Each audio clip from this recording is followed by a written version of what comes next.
Misalnya kita lagi ada di lampu merah. Lampu merah tuh dia punya angka itu sudah misalnya 5 detik begitu. Sudah tinggal 5 detik misalnya. Terus 5 detik itu orang sudah mulai langsung klakson atau sudah mulai mau terobos lampu merah gitu toh. Di dalam saya punya hati saya kayak bisa dengar Roh Kudus mulai ajar gitu. Yang cuma 5 detik saja kok tidak bisa tunggu bagaimana janji Tuhan gitu. Iya kan tidak? Ya Katra itu. Tuhan tidak lalai menepati janjinya. Amin. Sekalipun ada orang yang menganggapnya sebagai kelalaian, tetapi ia sabar terhadap kamu, terhadap kitong, karena ia menghendaki supaya jangan ada yang binasa, melainkan supaya semua orang berbalik dan bertobat.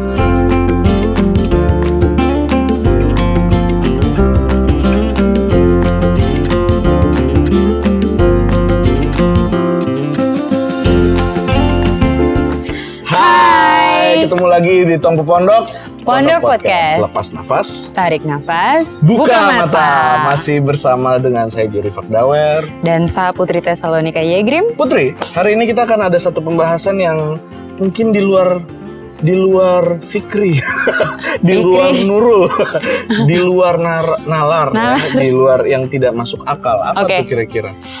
Judulnya apa kita? Judulnya adalah nyontek dulu. Janji yang tidak masuk akal. Janji yang tidak masuk akal. Putri pernahkah tidak dapat janji yang kayak aneh sekali atau tidak masuk akal dari mungkin orang tua atau teman atau siapapun? Pernahkah tidak? Pernah sih, pernah. Pernah, saya juga pernah. Jadi makanya di episode Kitong kali ini Kitong akan bahas itu. Bahas. Nah, Putri dan juga teman-teman semua di rumah, kita punya pembahasan di episode kali ini itu terambil dari Lukas pasal 1 ayat 5 sampai 25. Ini cukup panjang, jadi teman-teman bisa baca masing-masing di rumah masing-masing ya. Di tempat masing-masing. Ini menceritakan tentang bagaimana ini masa-masa menjelang kelahirannya Tuhan Yesus ya. Menjelang kelahirannya Tuhan Yesus, tapi Injil Lukas, uniknya Injil Lukas tuh membawa juga tidak hanya kehidupan Tuhan Yesus tapi juga Yohanes Pembaptis yang adalah masih ada hubungan darah begitu, masih ada sepupu begitu ya sama Tuhan Yesus.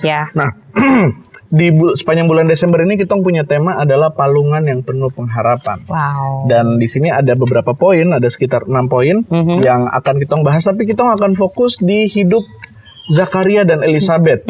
Itu Yohanes Pembaptis, bapak dan mama. Wah, menarik. Sebenarnya siapa sih Zakaria dan Elizabeth ini? Zakaria dan Elizabeth ini dua adalah orang yang dipandang sebagai orang benar karena mereka ini mereka termasuk dalam golongan imam. Mereka keturunan dari Imam Harun yang dulu sekali. Dua-duanya ya? Dua-duanya. Jadi Imam Zakaria dan juga Elizabeth itu juga masuk dalam keturunan keluarga Harun. Nah, jarak dari Perjanjian Baru atau dari kelahiran Tuhan Yesus ke Perjanjian Lama sebelum kelahiran Tuhan Yesus itu jaraknya sekitar 400 tahun, Putri dan teman-teman. Jadi ada jarak yang sangat lama yang tidak ada pewahyuan atau tidak ada firman Tuhan yang diturunkan kepada nabi-nabi yang ada di Israel saat itu. Jadi kayak kosong dan tidak ada pewahyuan gitu. Jadi kata-kata terakhir yang di Perjanjian Lama sebelum datang lagi pewahyuan di Zakaria itu adalah kata-kata dari malaikat Gabriel kepada bukan malaikat Gabriel, kata-kata Tuhan kepada Nabi Maleaki yang berkata, salah satu perkataannya adalah nanti saya akan utus lagi Elia untuk memulihkan kembali hati anak-anak kepada bapak-bapaknya sehingga Tuhan tidak memusnahkan bumi. Dan itu kitab terakhir di Perjanjian Lama. Dan itu kitab terakhir di Perjanjian Lama, itu kitab Maleaki. Nah, jadi poin pertama yang kita pelajari di sini, Tuhan berjanji bahwa akan kirim Elia lagi. Ada seseorang yang akan bergerak dalam kuasa dan dalam karakter dan dalam perilakunya Elia begitu ya. Di Maleaki 4 ayat 5 dan 6 itu adalah kata-kata terakhir di Perjanjian Lama. Lalu di Lukas 1 ayat 11 sampai 17 itu sebenarnya adalah kata-kata pertama di Perjanjian Baru. Jadi ada 400 tahun yang sudah lewat antara Perjanjian Lama dan Perjanjian Baru. Kira-kira 400 tahun itu lama kan tidak? Lama sekali ya. Nah, jadi dari antara Perjanjian Lama ke Perjanjian Baru ini ada satu koneksi, ada hubungan, yaitu ada seseorang yang akan diutus mendahului Mesias ini mendahului Tuhan Yesus ini untuk mempersiapkan jalan. Gitu ya. Nah, kalau kita kembali lagi ke situasinya Zakaria dan Elisabeth, mereka ini orang benar. Kalau zaman sekarang itu dorang nih pelayan di gereja, begitu. Dan dorang dari keturunan keluarga pelayan, begitu. Semuanya pelayanan. Dorang selalu taat, dan bahkan di Alkitab dibilang dorang tuh taat sama firman Tuhan itu tanpa cacat celah, tak bercacat sedikit pun. Jadi dong ikut semua. Tapi kenapa dong tidak diberkati dengan kehadiran seorang anak, begitu? Itu yang kadang jadi pertanyaan kita. So sudah hidup benar, tapi kenapa saya tidak diberkati kayak gitu? Nah, kita lihat di sini bahwa berkat Tuhan datang ke kita punya hidup itu kadang tidak hadir dalam bentuk yang kita harapkan. Kayak gitu. Tidak selalu uang, tidak selalu berbentuk materi gitu ya. Tapi ada sesuatu yang sifatnya sangat penting di sini. Yaitu ketika gilirannya Zakaria untuk melayani dalam bait Allah gitu ya. Jadi mereka punya Zakaria ini seperti bergiliran gitu. Orang punya kayak regu piket gitu ya, kelompok-kelompok begitu untuk melayani dalam bait Allah. Nah, pas dapat gilirannya Zakaria, waktu Zakaria lagi melayani, muncullah malaikat Gabriel yang berdiri di sebelah kanan mesbah ukupan. Nah, ukupan ini dia seperti bakar kemenyan begitu untuk jadi satu dupa penyembahan di hadapan Allah begitu ya. Nah, Zakaria ini punya kesempatan sekali seumur hidup untuk dia bisa masuk ke dalam bait suci dan melakukan pelayanannya tersebut. Dan itu dia lakukan cukup lama sampai orang-orang yang tunggu di luar, imam-imam lain yang tunggu di luar ini mulai panik. Nih apakah Zakaria ini dia meninggal kan mungkin, atau dia tiba-tiba kena serangan apa bagaimana tiba-tiba dia meninggal di dalam itu. Tapi ternyata di dalam itu dia bertemu dengan Gabriel dan di dalam perjumpaannya dengan Gabriel itu ada satu pesan yang Gabriel sampaikan bahwa Zakaria, kau punya doa terkabul, kau punya istri akan hamil dan akan segera melahirkan anak, dan kau harus menamai anak itu Yohanes. Gitu. Nah, isi janjinya ini luar biasa sebenarnya. Luar biasa sekali sih. Luar biasa. Tapi yang kita harus ketahui, Zakaria dan Elisabeth dua-duanya itu sudah sangat tua. Nah, ini ceritanya mirip dengan yang kalau kita lihat di Perjanjian Lama ada Abraham dan ada Sarah. Dua-duanya sudah sangat tua. Mereka sudah masuk ke usia yang cukup tua. Dan kenapa sampai perlu ada kelahiran Yohanes Pembaptis ini?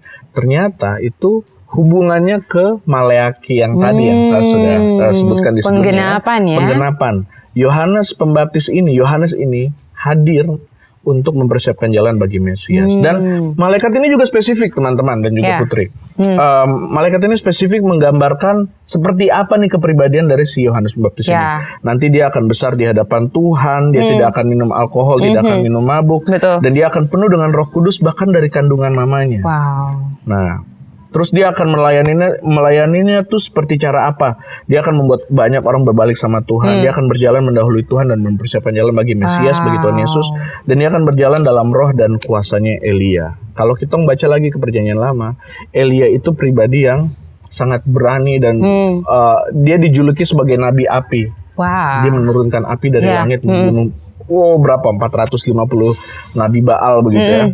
Nah, tapi yang jadi masalah di sini ada dua hal yang ada dua bagian terakhir ya. Ada dua respon nih Putri dan teman-teman. Pertama respon Zakaria. Yang menjadi respon Zakaria adalah dia merespon dengan keraguan-raguan gitu. Kalau kita baca di ayat 18, lalu kata Zakaria kepada malaikat itu, bagaimana saya tahu kalau ini akan terjadi? Karena saya tua dan saya punya istri juga sudah lanjut umur. Gitu. Sampai akhirnya Gabriel bilang, gitu kayak di meme-meme gitu ya. Gabriel langsung bilang, saya ini Gabriel yang saya diutus oleh Allah untuk sampaikan kabar baik ini kepada kau. Sampai harus konfirmasi ulang lagi. Begitu sampai akhirnya Gabriel juga bilang, kau akan jadi bisu dan kau tidak bisa bilang apa-apa sampai nanti di hari di mana semua yang saya bilang ini akan jadi. Begitu sampai akhirnya. Tapi di respon yang kedua yang kita mau lihat ini dari responnya Elisabeth, istrinya yang sama-sama sudah tua juga.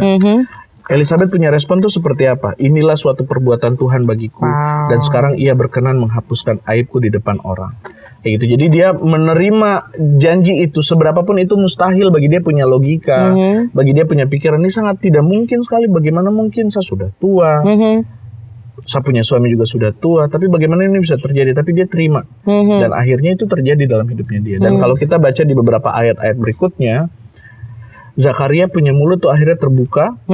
Ya benar. Ketika setelah 9 bulan. Iya, jadi dia bisu selama 9 bulan, teman-teman. 9 bulan, guys. Gitu. Jadi yang kita juga lihat di sini, Putri dan teman-teman, ada suara kenabian yang dibutuhkan di zaman ini. Kita tidak bilang orangnya siapa, kita tidak bilang organisasinya apa, tapi perlu ada suara kenabian. Yang dimaksud suara kenabian itu apa, Putri dan teman-teman? Apa tuh? Adalah anak-anak muda atau orang-orang yang berani berdiri menyatakan kebenaran bahwa sesuatu ini salah dan sesuatu ini benar. Ini yang harus diikuti, ini yang tidak boleh dilakukan gitu. Jadi seperti itu ya. Nah, kita juga bisa belajar dari Zakaria dan dari Elizabeth ini bahwa ketika Tuhan belum mengabulkan kita punya doa, kita punya permintaan, itu ada sesuatu yang lebih penting yang Tuhan sedang mau kerjakan. Keren sekali. Seperti itu. Dan biasanya buah atau kita punya kedewasaan rohani, buah rohani itu ya, itu muncul pada saat kita mengalami kekeringan. Wow. Kayaknya ini kita pernah bahas di beberapa episode sebelumnya tentang kekeringan rohani. Wow. Justru di masa-masa yang kita rasa kering dan rasa kayak teranyaman sekali, justru saat itulah kita punya buah rohani atau kita punya kedewasaan rohani itu akan muncul. Gitu ya. Nah, ini mungkin poin terakhir yang saya mau sampaikan ke teman-teman, ke Putri sebelum kita masuk ke tanya jawab ya. Apa yang kita pikirkan tentang janji Tuhan tidak akan sama dengan apa yang Tuhan pikirkan atau Tuhan rancangkan untuk kita. Amin katra aja. Amin. Karena Tuhan bilang di dalam Yesaya, Tuhan juga bilang, saya punya jalan tuh tidak sama dengan kau punya jalan. Saya punya rancangan tidak sama dengan kau punya rancangan. Jadi ketika rancangannya Tuhan masuk akal, janjinya Tuhan masuk akal buat kita harusnya curiga itu Tuhan bukan sebenarnya. Karena kita punya otak nih terbatas sekali, teman-teman, sekecil ini, dan Tuhan punya hikmat itu tidak terbatas begitu. Jadi Putri dan teman-teman, setelah ini kita akan ada diskusi dan tanya jawab. Ayo tong diskusi. Oke, kita masuk ke diskusi pertanyaan. Oke, Kak Jer dan teman-teman semua, menurut Kak Jer, apa arti surprise? Surprise ya. Kalau surprise itu dia adalah sesuatu yang kita tidak duga begitu, seperti kejutan gitu. Kakak pernah dapat seperti itu? Pernah. Dulu waktu saya sempat kuliah di Jakarta, kemudian waktu pas saya punya ulang tahun. Ya. Bulan Januari. Oke. Di notes ya semuanya. Itu, terus teman-teman bikin kayak semacam prank begitu. Jadi drama bikin kayak semacam drama yang pojokan saya, terus katanya mereka bikin surprise karena saya ulang tahun di hari itu. Kalau Putri pernahkah tidak dapat surprise begitu, prank begitu? Prank begitu mungkin ulang tahun kah atau lupa sih. Cuma kalau macam kayak baru-baru ini ada satu kakak rohani yang dia bilang dia ada di pedalaman. Untuk waktu yang lama, tapi waktu kemarin saya mau pergi mengajar, tiba-tiba begini, kakak dia panggil saya. Baku lewat baru. Putri, Miss Putri. Hah? Begitu, jadi itu surprise juga ya. Kayak begitu. Oke. Kalau kita melihat Putri dan juga teman-teman, dari ayat 5 sampai ayat 7, apa yang kita bisa simpulkan tentang status dan kondisi Zakaria dan Elizabeth? Putri, kira-kira status atau keadaannya Zakaria dan Elizabeth itu seperti apa ya? Yang saat itu ini ya, tentang anak ini kan? Tentang apa Zakaria dan Elizabeth? Oke, Zakaria dan Elizabeth. Yohanes Pembaptis bapak mama. Ini pas kapan? Pas dia sudah bertemu malaikat itu? Iya, sebelumnya. Sebelumnya itu mungkin situasi yang, dong ini kan orang Yahudi pada zaman itu ya, pasti itulah ada pertanyaan-pertanyaan pasti dari masyarakat yang KI. Dondo nih, maksudnya pelayan-pelayan Tuhan baru. Kenapa Dondo terpu anak? Padahal Dondo setua itu gitu toh. Pasti juga adalah beban-beban sosial bagi mereka ya. Tetapi lebih dari beban-beban sosial itu mungkin dong punya hati lebih menerima tentang hal itu, lebih percaya kepada Tuhan tentang hal itu. Jadi mungkin keadaannya saya bilang tidak gampang sih tidak mudah untuk berada di situ, karena kau manusia sosial yang kau akan terus bertemu dengan orang banyak. Dan begitu. dong ini dikenal sebagai orang-orang yang rohani, orang-orang yang pelayan-pelayan Betul. Tuhan. Tapi untuk satu hal itu, kenapa macam kayak Tuhan tidak tolong dorang? Begitu. Kalau menurut Kajer? Di ayat 5 sampai ayat 7 memang digambarkan Zakaria dan Elisabetnya seperti yang tadi kita sudah bahas. Dorang dari keluarga imam, dorang pelayan-pelayan Tuhan, dan dorang ikut hukum Taurat itu tanpa cacat sama sekali. Jadi dorang ini sebenarnya orang-orang benar begitu. Tapi entah bagaimana dong punya keadaan ya memang ini Tuhan yang atur. Tuhan yang atur.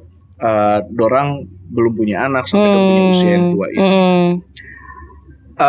Tadi kita sudah sempat bahas Put di sebelum kita mulai syuting, masa yang sulit itu bisa buat kitong bersatu ataupun bisa buat kitong bertengkar. Kuncinya apa Putri? Tadi sebenarnya juga sebenarnya ya mungkin dibagi ya di sini. Kita bisa bagi di sini. Yang saya pikir sih mungkin kuncinya adalah fokus ya. Fokus, kalau misalnya kok fokus lebih ke arah kebenaran firman Tuhan. Contoh saja saya tinggal dengan Kakak Yola. Ya. Jadi saya percaya teman-teman yang ada tinggal seatap dengan mungkin kamu teman atau kamu punya pasangan yang sudah menikah begitu ya. Itu adalah dua pribadi yang berbeda ya. Setuju Thomas? Jadi kayak kita butuh sekali mengutamakan tong punya fokus gitu. Maksudnya kayak kau mau fokus ke kalau misalnya ada konflik ke masalah, kalau betapa kau harus menuduh atau macam kayak marah sekali kepada orang itu, atau kau lebih fokus ke arah kebenaran yang sebenarnya punya tujuan untuk memperbaiki kau hubungan dengan orang itu, dan bahkan buat kau hubungan dengan orang itu lebih baik, yaitu memaafkan gitu ya. Jadi saya pikir lihat dari fokusnya ya. Kok fokus ke yang negatif, yaitu kok punya suara hati yang kadang maksudnya itu tidak baik, atau pokoknya 1001 alasan untuk bikin kok marah, atau kok mau fokus ke kebenaran yang menenangkan, yang memberikan maaf yang tidak ada batas itu. Gitu. Kalau Kajer? Kalau menurut saya mungkin tadi kita sudah bahas nih juga. Jadi menurut saya mungkin yang bisa jadi kunci itu adalah motivasi utama. Kenapa sih bersatu gitu? Atau kenapa sih kumpul sama-sama? Atau misalnya satu komunitas itu motivasi awalnya itu kenapa mereka berkumpul? Kayak misalnya kalau satu komunitas mereka punya tujuan itu hanya sekedar cari uang atau hanya sekedar cari popularitas gitu.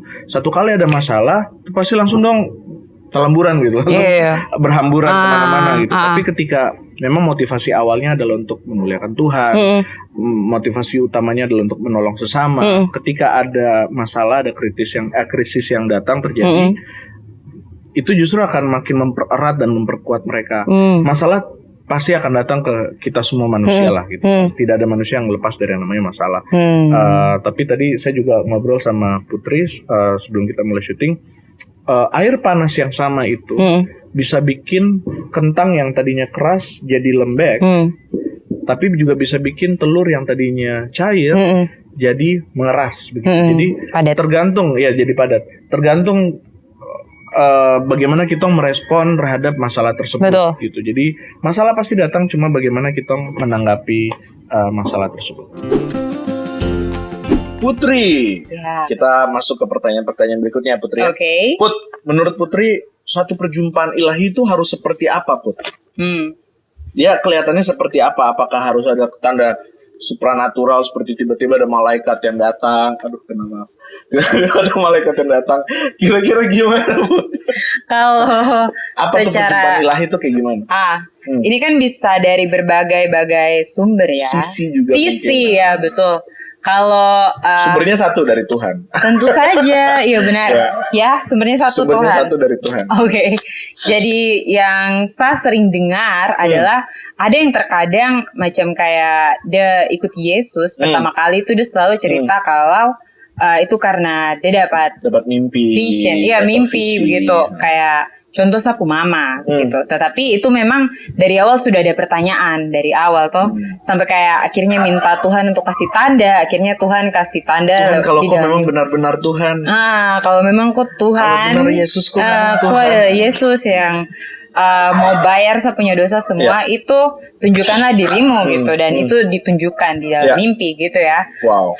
Kalau saya pribadi, kalau yang itu yang saya dengar dari orang-orang, tetapi ada juga yang tidak lewat vision, mimpi itu. Kalau hal seperti itu saya alami juga seperti itu. Bukan kayak supernatural, tetapi lebih ke arah Tuhan betul-betul memakai segala sesuatu di sekitarnya saya untuk kondisi kondisi untuk berbicara kepada saya. Entah itu mau lewat pendeta yang ada di gereja, khotbah kayak begitu. Atau renungan waktu lagi scrolling juga betul, atau renungan pas lagi scrolling, bahkan teman pun. Begitu, teman atau keluarga, pokoknya bisa lewat apa saja, bahkan tanda-tanda di jalan dan sebagainya begitu. Gimana ya Kak Jaira? Kalau saya juga tadi sempat share ini sama Putri sebelum kita syuting. Saya pernah satu kali, jadi tidak selalu perjumpaan ilahi itu sesuatu yang spektakuler dan hingar-bingar, tapi kadang-kadang juga dalam kita punya kehidupan keseharian. Saya waktu itu, Putri dan teman-teman, saya lagi bawa motor, saya sambil dengar musik. Di musik itu salah satu bagian liriknya itu adalah follow me begitu, lagu bahasa Inggris, follow me gitu. Terus saya dalam hati memang sudah ada perasaan apakah Tuhan lagi mau bicara sesuatu sama saya gitu. Lagi jalan begini di depan ini kan pos 7 itu. Lagi jalan begini, mobil di depan saya itu ada tulisan follow me. Saya langsung ya Tuhan main apa ya? Itu lagi. Wasit. Jadi kayak saya rasa ini gitu. Maksudnya ada sesuatu yang Tuhan lagi mau bicara sama saya gitu. Ya kalau di gereja jelas, ada perjumpaan begitu. Tapi ketika kita lagi jalani, kita punya hidup sehari-hari, Tuhan tuh maha hadir. Dia tidak hanya bicara di dalam gedung gereja saja. Dia bisa bicara dalam kita punya keseharian. Betul. Saya boleh komentar sih. Silakan. Itu sangat random ya, kawan-kawan. Kita melihat sebagai sesuatu yang random memang. Tapi saya kalau putar lagu kan itu bisa random. Saya putar lagu tuh acak begitu. Saya kasih shuffle dia. Dan pas lagu itu, dan pas ada di jalan itu, dan pas ada di belakang mobil itu begitu. Jadi itu memang kita ngelihat sebagai sesuatu yang random, tapi Tuhan sudah tentukan semuanya begitu. Jadi mulai sadar sudah mau ya. Itu lagi. Jangan ada panggil kok. Terus panggil memang. Ya, oke. Putri, pertanyaan berikut nih. Kita tadi sudah belajar Zakaria itu seperti apa. Dia itu orang yang seperti apa. Tapi pertanyaan berikutnya ini untuk Putri dan juga untuk teman-teman, kenapa Zakaria ragu akan janjinya Tuhan? Terus mungkin kalau lebih ke pribadi, pernahkah tidak Putri ragu akan janjinya Tuhan? Oke, baik. Saya akan, kalau yang tentang Zakaria itu sudah jelas ya. Di dalam firman bilang yang ayat ke-18, kalau kalian bisa cek semua. Lalu kata Zakaria ini saat dia menanggapi lalu kata Zakaria kepada malaikat itu, bagaimanakah aku tahu bahwa hal ini akan terjadi, sebab aku sudah tua dan istriku sudah lanjut umurnya. Jadi di situ kayak Zakaria itu dia lihat dari yang dia punya keadaan, situasi yang dia lihat dengan dia punya mata kepala sendiri, kalau saya ini sudah tua gitu, pernah mungkin sekali untuk punya anak lagi begitu toh. Berarti dia membatasi Tuhan yang tidak terbatas.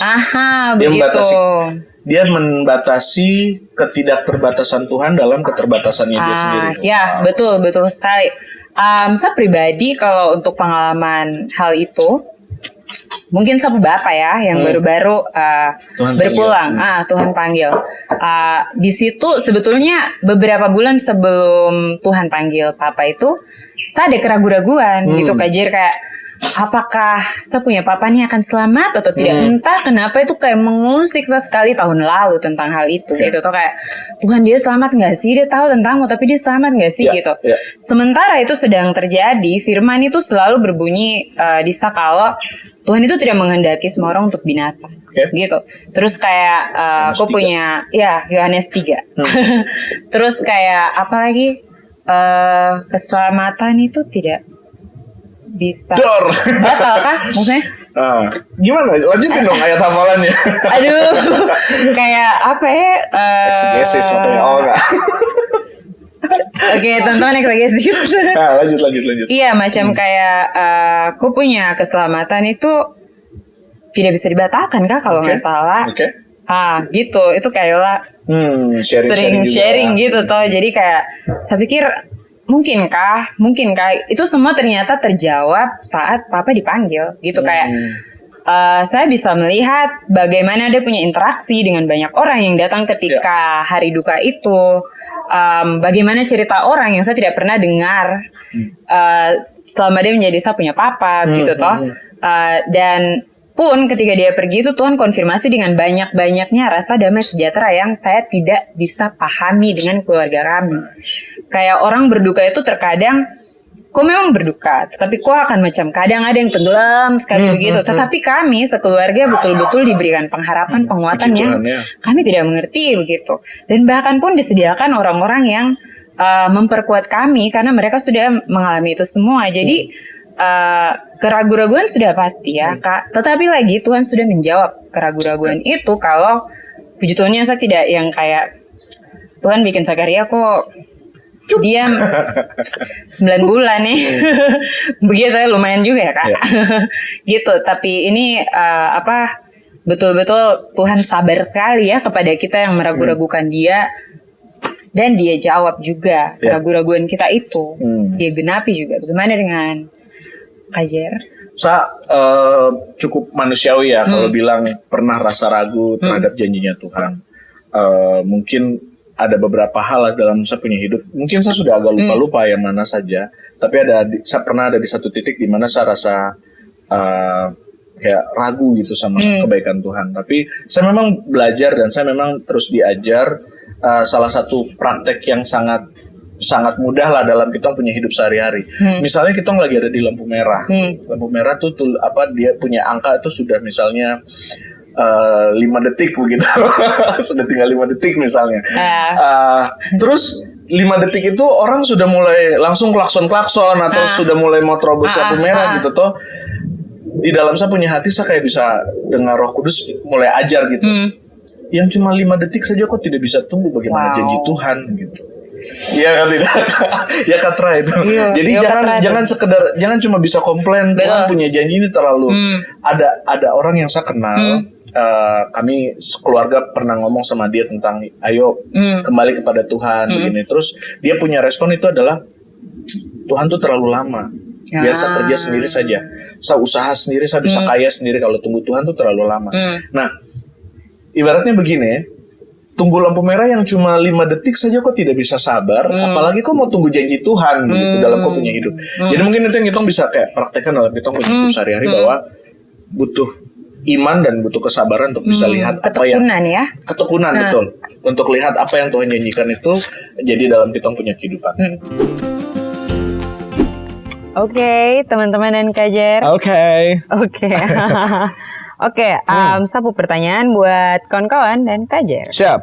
Terutama Kak Jer, bagaimana kalau Tuhan janji itu belum ditepati? Baru berapa lama Kak Jer pribadi bisa menunggu janji Tuhan itu digenapi? Saya pernah, ini mungkin saya cerita sedikit saja. Saya pernah, mungkin dari saya SMA, saya pernah kayak dapat semacam penglihatan atau vision. Saya berdiri di depan satu gedung, di depan sebuah gedung. Saya tetap percaya dengan visi itu bahwa Tuhan akan bawa saya ke situ satu hari. Dan jarak antara saya pertama dapat visi itu sampai di titik di mana saya betul-betul ada di tempat itu sekitar 11 tahun. Wow. Saya tetap berharap, saya tetap percaya, saya tetap berdoa gitu ya 11 tahun. Nah, kalau janji Tuhan dalam saya punya hidup belum ditepati, saya pribadi sejauh ini saya bersyukur sekali seperti apa yang tertulis di dalam kitab Yosua, bahwa dari semua yang baik yang Tuhan pernah janjikan dalam saya punya hidup itu tidak ada yang tidak ditepati.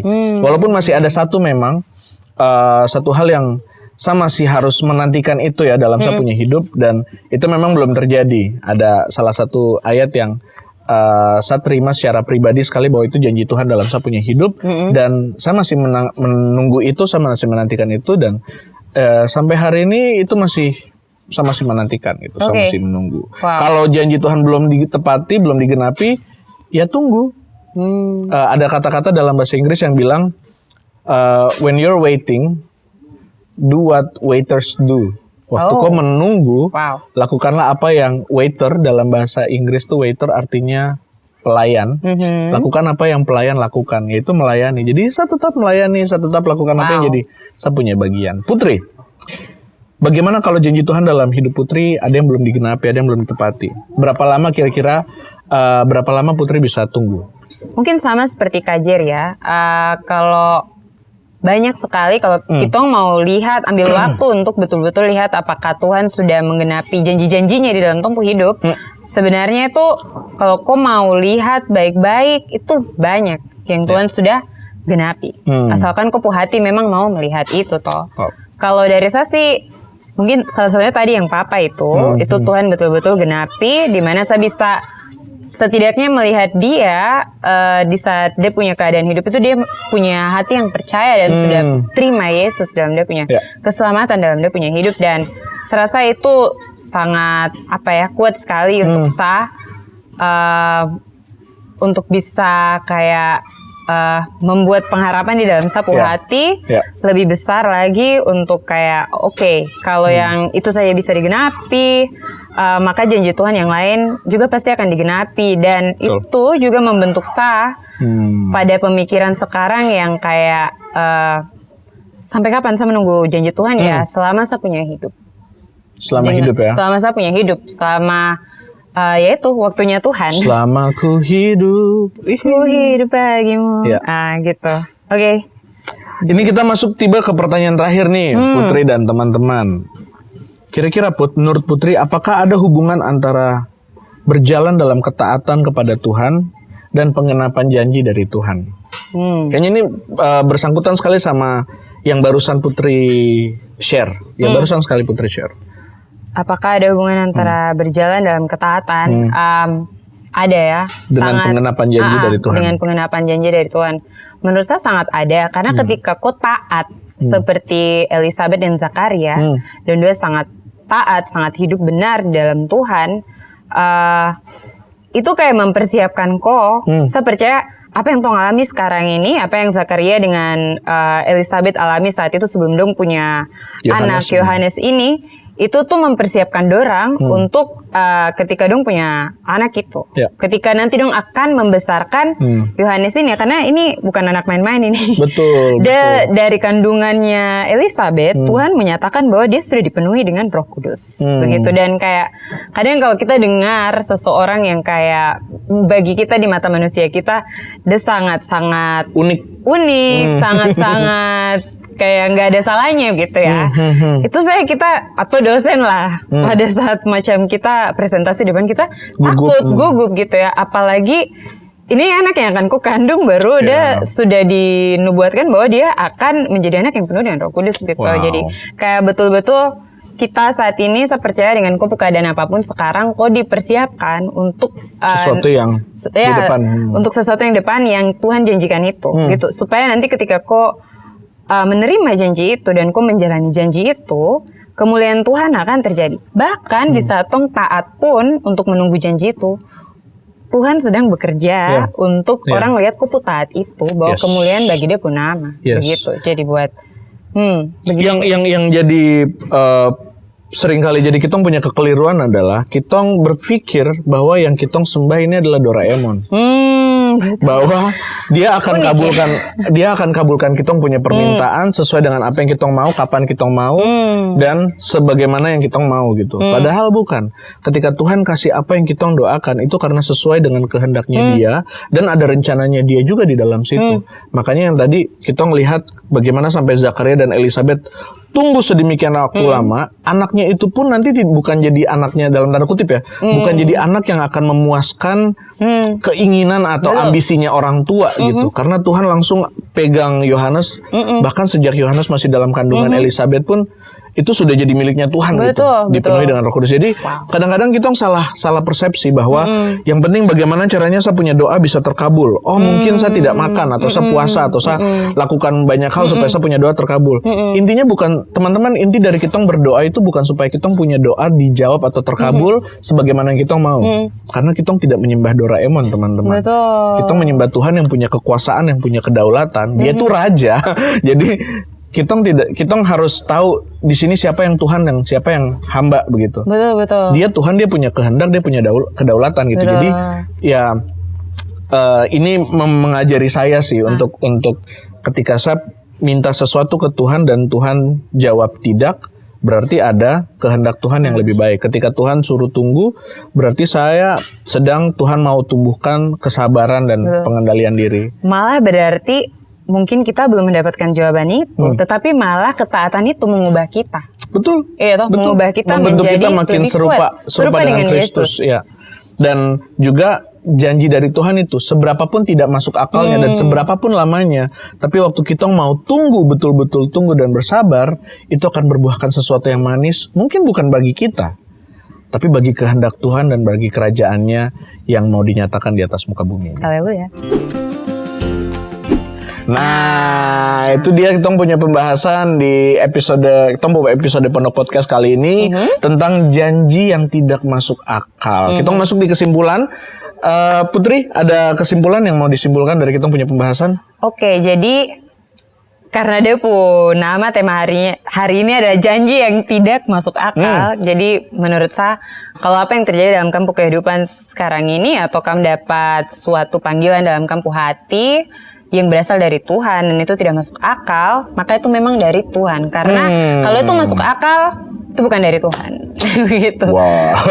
Kenapa dia tidak masuk akal? Karena itu dari Tuhan. Begitu.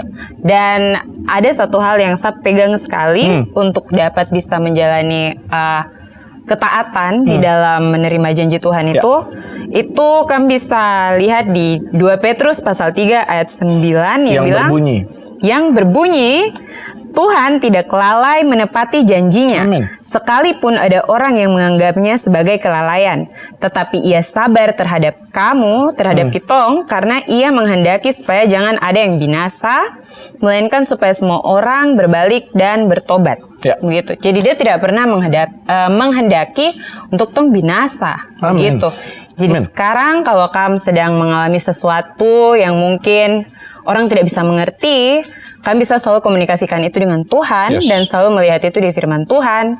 Dan bisa jadi sekarang yang kamu alami ini mempersiapkan kamu untuk menghidupi hal besar di depan untuk menghidupi janji Tuhan itu. Karena janji Tuhan ke kami itu bukan hanya untuk kamu, tapi untuk banyak jiwa untuk bisa lihat Yesus dalam dia janji yang digenapi dalam kopu hidup. Nice, luar biasa sekali. Kalau kesimpulan yang saya bisa ambil hari ini mungkin cukup praktis dan cukup sederhana.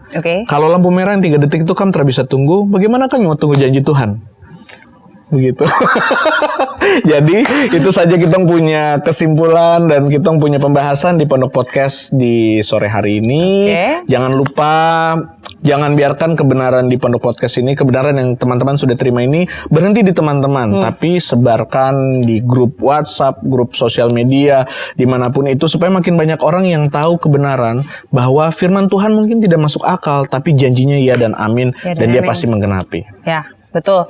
Dan jangan lupa untuk subscribe tong YouTube. Ada YouTube, Spotify, ada TikTok, ada Instagram. Ya. Dan share sudah ya tadi. Share. Dan komentar. Dan komentar, jangan lupa komentar ya. Kalau kamu ada yang mau didoakan juga atau mau DM di Instagram, silakan. Pasti tong akan respon dan tong akan doakan. Itu semua. Terima kasih banyak teman-teman sudah menyaksikan kita punya Pondok Podcast hari ini. Ketemu lagi di episode-episode berikutnya di Tongku Pondok Podcast.